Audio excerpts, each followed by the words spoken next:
King Industries in the lab, and we're going to give you a lab tour today. So here with me is Nuno. Nuno Costa, work at King Industries as a lubricant additive division technician, and I'm ready to show you some of our instruments here.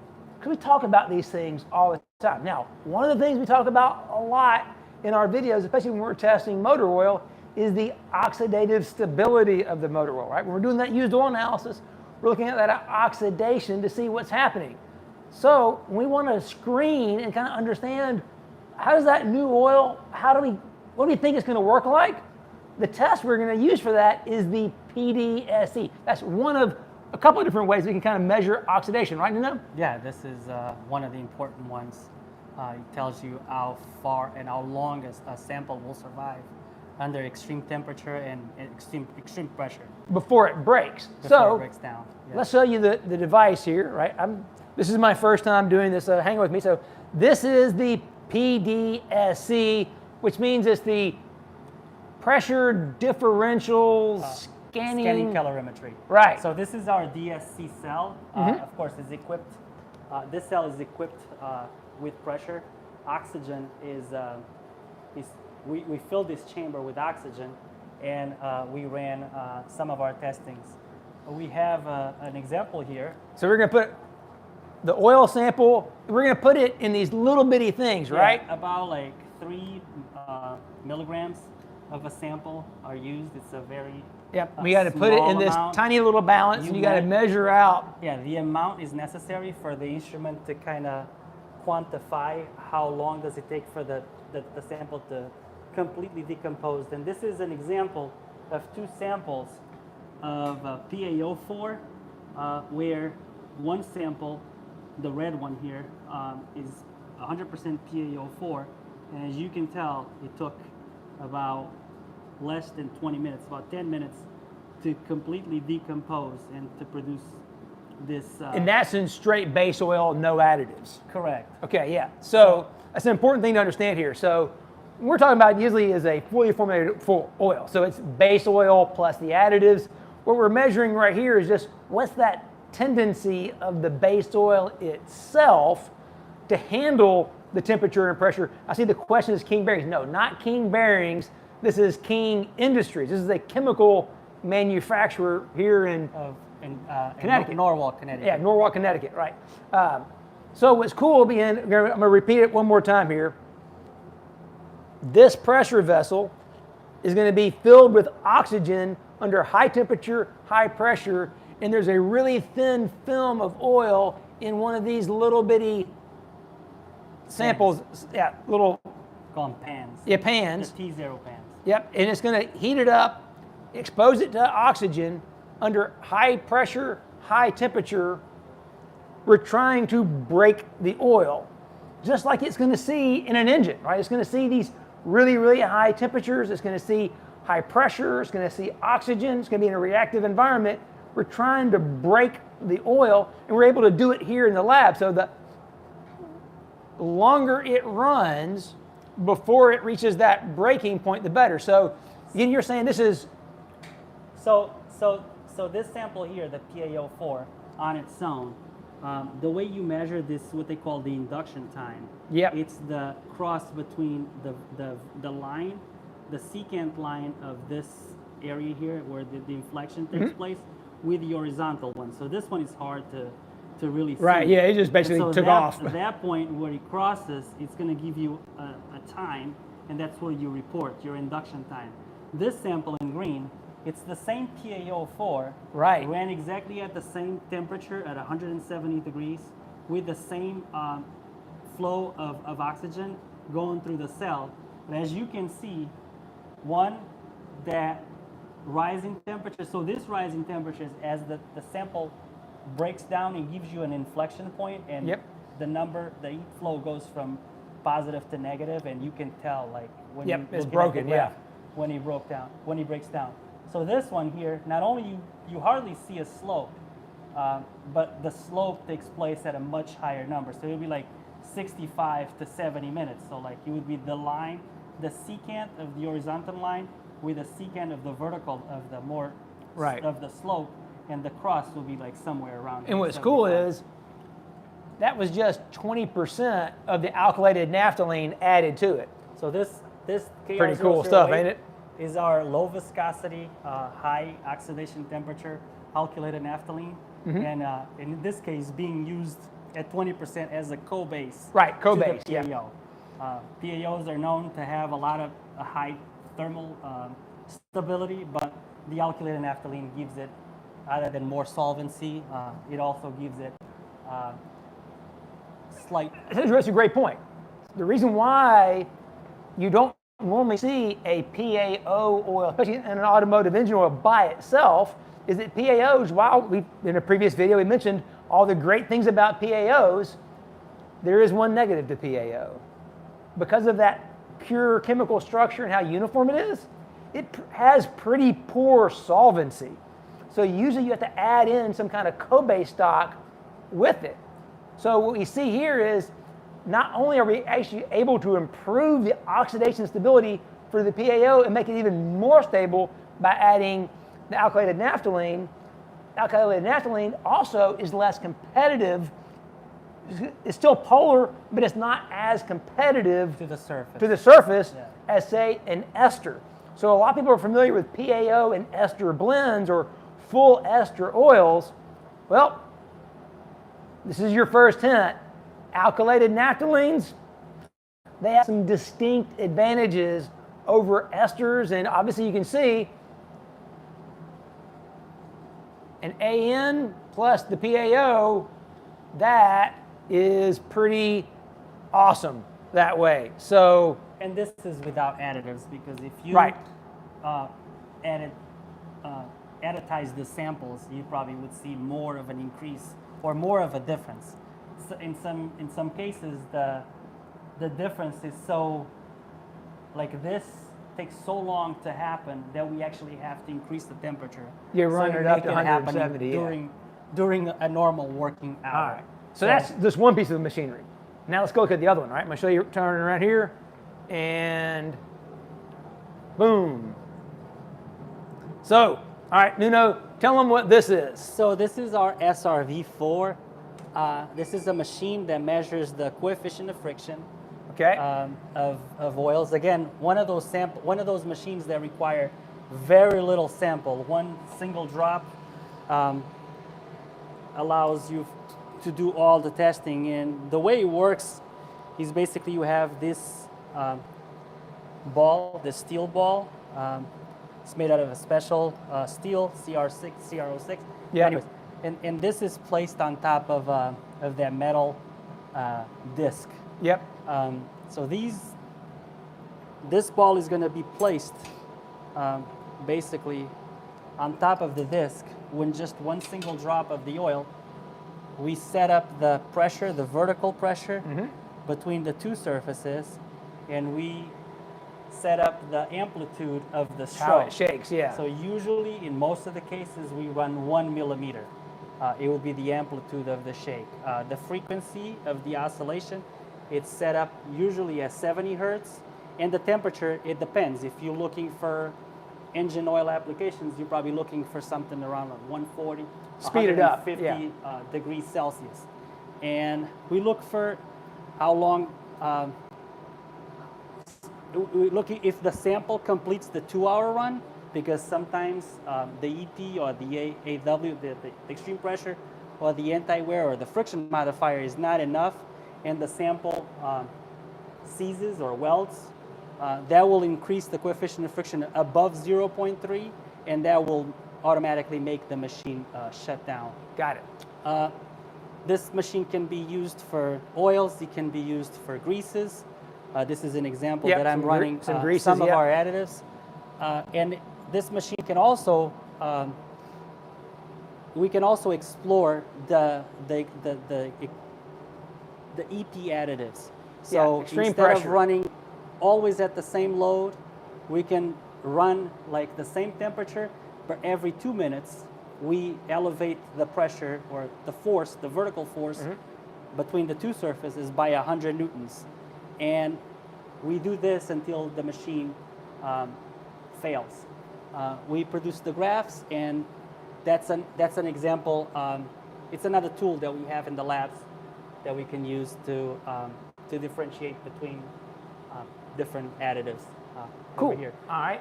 The machine also gives us, produces a scar that's measured by the microscope. Oh yeah, there we go. Yeah. And we usually incorporate, along with our coefficient of friction analysis, we also run the ball. This is an example that I did a few years back. There we go. Where, so this Here is we the go. Here's graph. the graph. Perfect. Yeah. The graph produced of different formulations, and this is actually it's a power steering fluid. Okay. And this here, it's a sample. So this shows And you can see that one. this shows you failed. the coefficient of friction. Yep. So right here, you were running it around like 0.18, 0.175. Yep. And at one point, before the 2 hours expired, we have like a spike, and Yep. this, it told the machine to shut down. This is a very stable condition, but Yes. a much higher coefficient of friction. Right. And this, curiously, it's a formulation that actually contains. Let's go back. There we go. All right. Sorry that. So in these two different formulations. Oh, so this one has the KR in it. Yeah, this one is the KR. So, Okay. Nice. So in these two formulations, we were able not only to get a very stable and smooth coefficient of That's friction nice. line, it's lower than all of the others, and it's a very smooth there in the 2 hours. Like again, this is not just the KR008. This Yeah. also has other additives, Additives and in it's it, important to yeah. say that in this case, the alkylated naphthalene did not affect the performance of the other additives. So Right, It, yeah. it didn't compete Right, for against the surface. Right. Yeah. It shows that. Yeah. It lets the additive do its job because it's not competing against the base oil. Sometimes the polarity of the additives, of the fluids, they compete for the surface, and then it becomes becomes a challenge. Yes. Competition. So Yeah. It's a competition. So. I'm always talking about balance. You got to have chemical balance. He's just telling you the same thing, right? So Yeah. that's what's cool. I say you got to have balance, and you're saying you got to have balance. That's the game of this. That's the game we play here. Yeah. So we let's go show them the humidity cabinet. Okay, we're going to go across the hall because they've got all kinds of cool stuff here, and we're going to go around and show you all the stuff. By the way, thank you so much for all these incredible comments. I would love to be able to answer them all while we're doing it, but that's not going to be able to happen. So forgive me for not answering your comments as they're in play, but I want Nuno to show you all this super cool stuff. So this is a lab where we have a lot of metal protection, rust preventive specimens being tested, and so here we have like our humidity cabinet. This is really cool. I actually have some experience with this same test because, like, for example, you have a classic car, you have marine engines and things that sit in storage for long periods of time, especially in high humidity environments. Like marine, it's a big deal. We would actually run this test on those candidate formulations to see what's going to happen when you put that oil in this super humid environment. So explain how this test runs, Nuno. So this is the carousel. It's basically exposing these metal plates, and in this case we have different types. We have copper here. Oh, you do, yeah.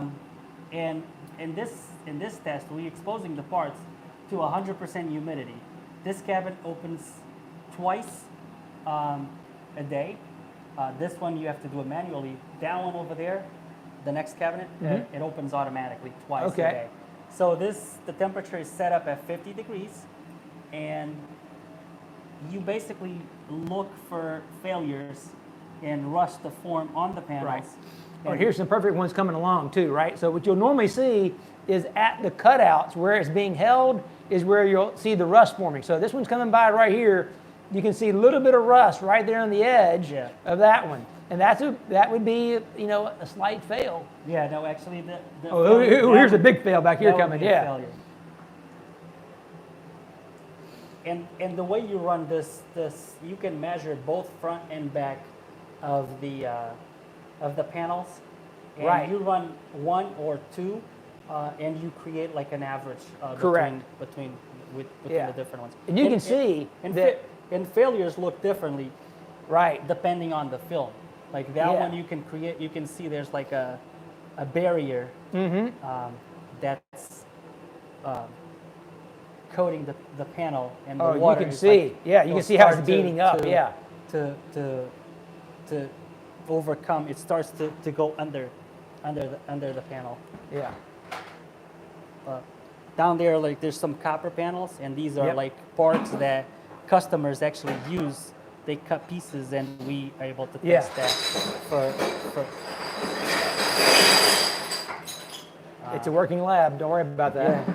Isn't this cool? How cool is this stuff? This is Somebody- awesome. I love it.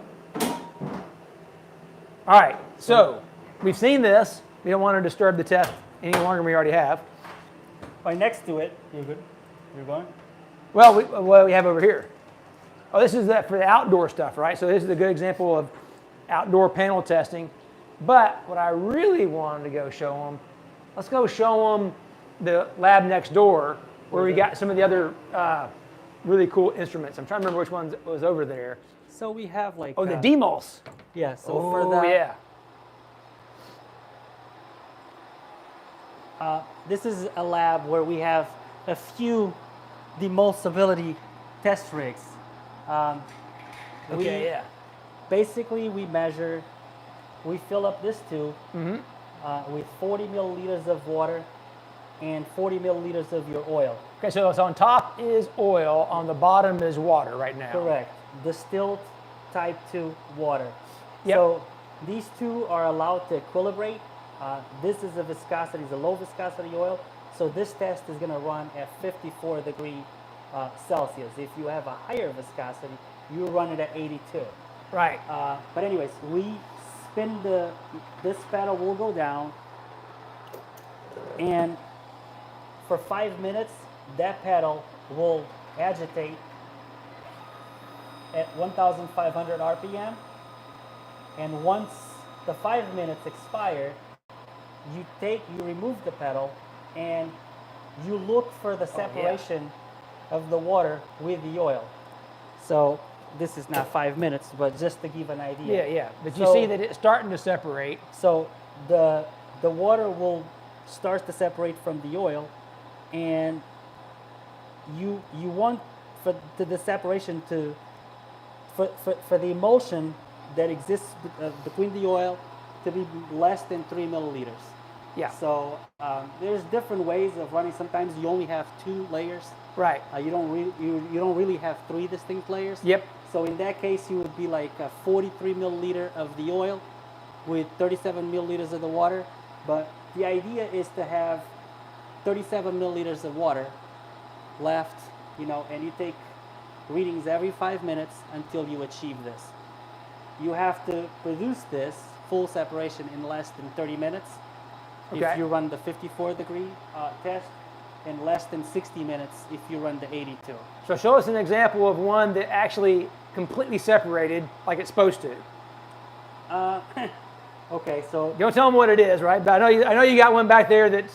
all right, so this is actually it's like something that I keep here.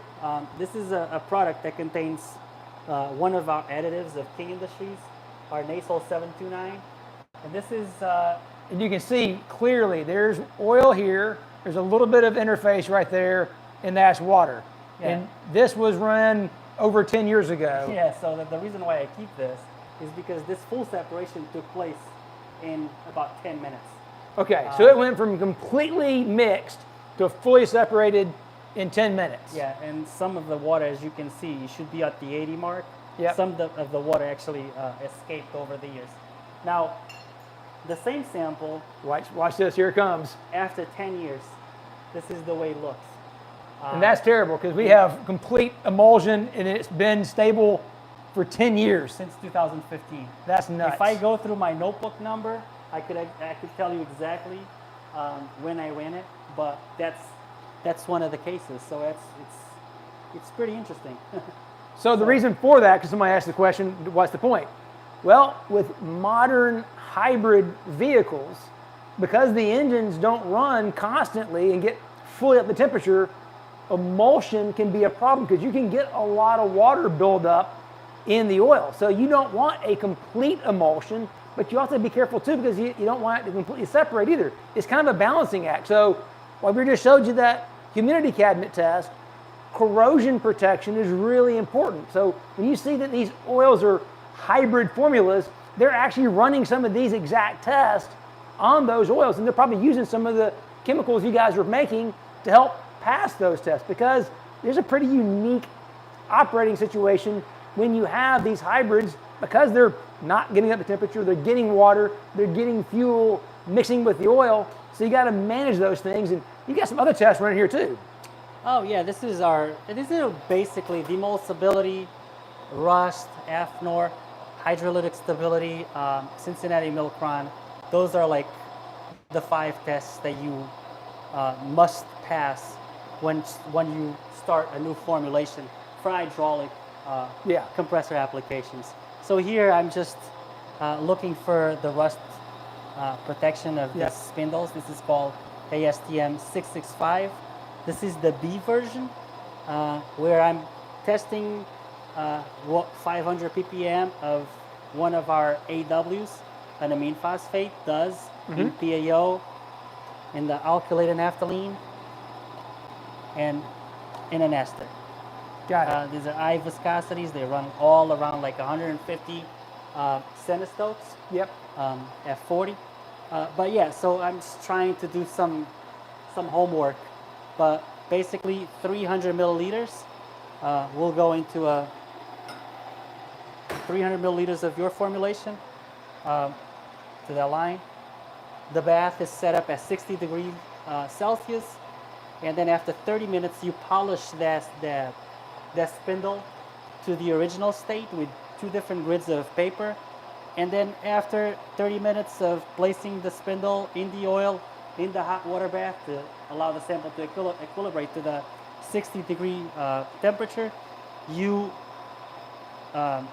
introduce like 30 milliliters of either synthetic seawater, if you want the B version, or distilled type 2 water if you want the A version. Yeah. The synthetic seawater is the most aggressive. The NACE would be with the seawater is really tough. If you only have one sample, that's the one you want to test right from the get-go. But in some instances, the specifications required, they do not require the B version. They only require the A. So that's the one that needs to take place. Sure.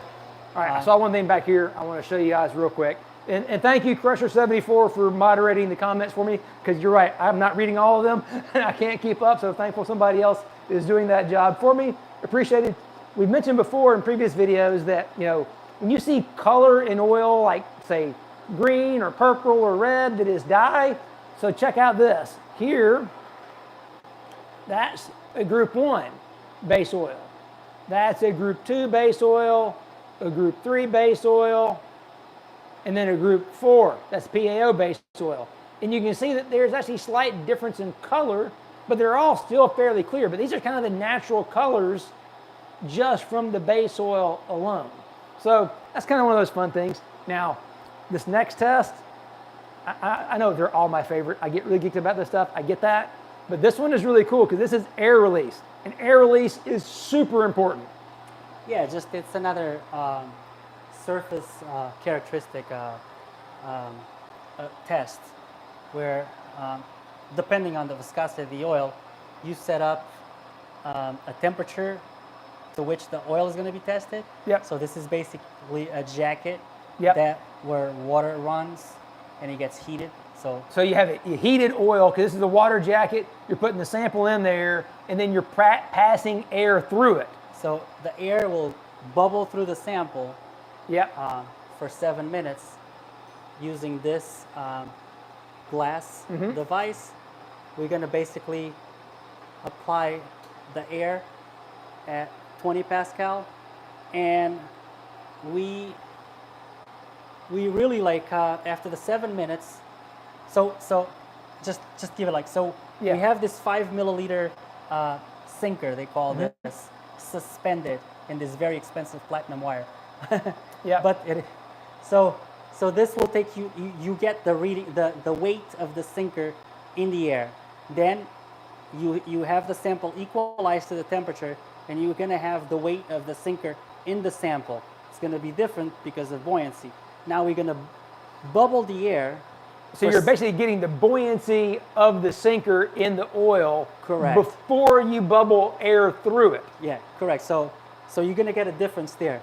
Then you're going to fill this up with 180 milliliters of the oil, and then you're going to bubble the air for 8 minutes, and air naturally is going to be trapped in the oil. So the point of this test is to see and to measure, give it a quantitative time measurement of how long does it take for the air to dissipate from the oil, to release from the air. This Right. is the name air release. So once you... Because there's a difference between foam and entrained air. Correct. So foam test is different. This is air release. And there are some oils that have very little foam, but have a lot of entrained air. Yeah. And that's really bad, especially for hydraulic applications, because if the oil is full of air, it's compressible. So a lot of modern engines that have variable valve timing systems, it's like that, it's the entrained air that's causing things to be collapsing. So when you have collapsed hydraulics, it can be very loud. So there's a lot of vehicles that have loud engines that make these tapping noise and ticking noise. Some of that could very well be entrained air in the oil. So this is a great test to measure that air release. Yeah, and air doesn't carry additives as well. So Yep, exactly. Yeah. So Bad lubricant. After the 7 minutes, we remove this and we place it in the oil, in the sample containing the oil with the air trapped. Mm-hmm. And every minute we take a reading of the weight of the sinker. Of course, it's going to be heavier in the beginning. Right. And then as it releases the air, the weight of the sinker returns to the original. And this test terminates once that weight is 0.2% away from the original weight of the sinker. So it's a lot of the requirements specify a certain number, 5 minutes, 10 minutes.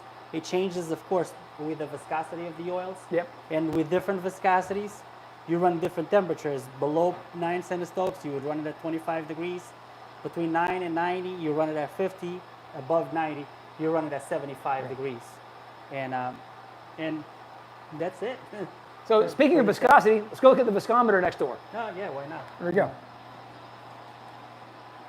Sorry for all the traveling around. This place is pretty cool. I figured I was here. I'm like, you know what? Let's go live. Let's let everybody see it, because I see this stuff all the time, but you may not see this stuff ever. So we want to share it with you guys too. Hey, Dominic. So this is just a viscometer that we have in the lab.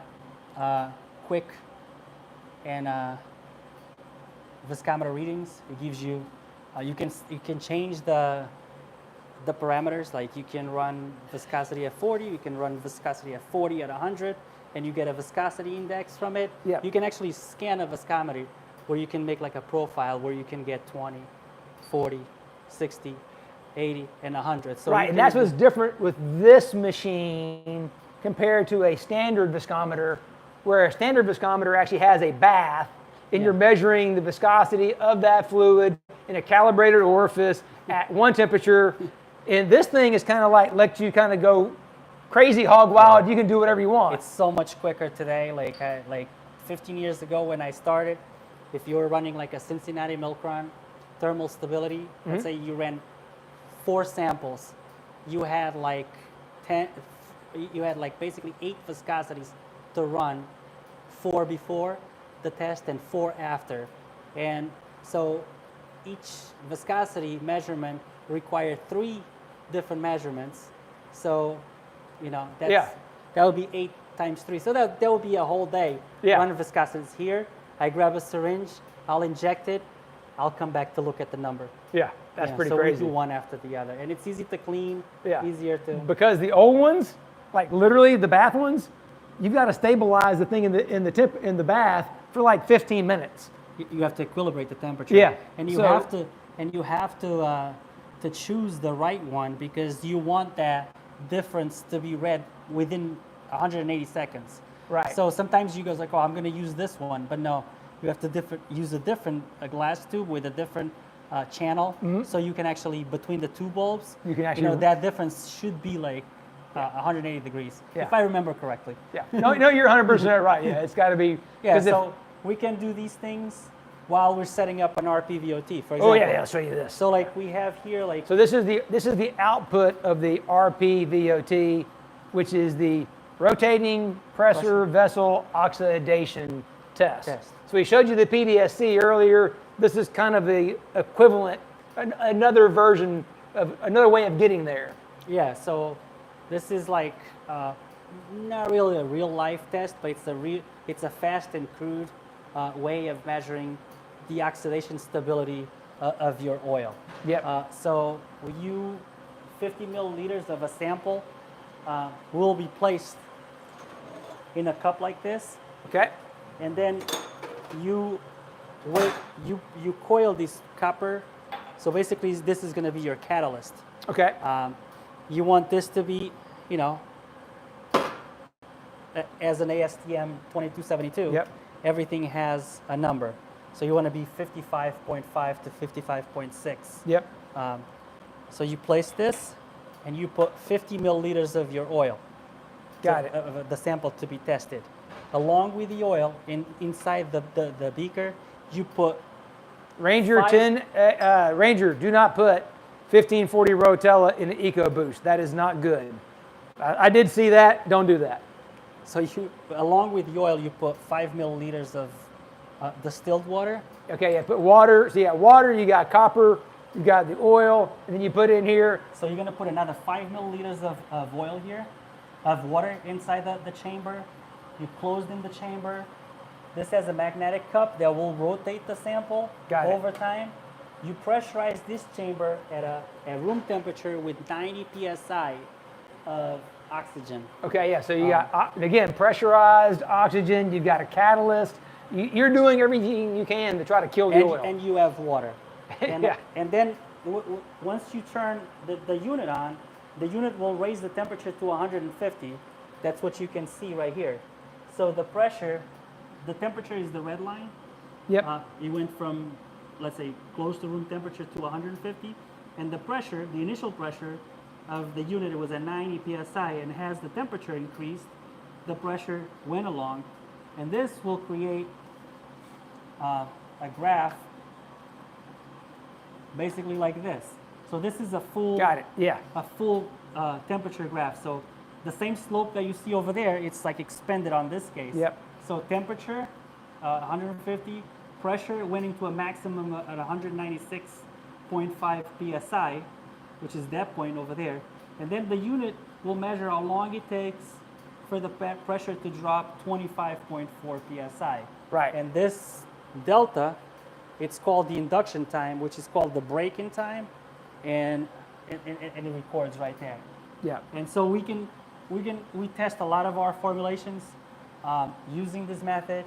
We test a lot of our alkylated naphthalenes, but also all the other antioxidants and antioxidant packages that we carry over here. And so we got quite a few of them to play with. Yeah, you got kind of a fleet of them Yeah. over here. Again, this is a 150 degree.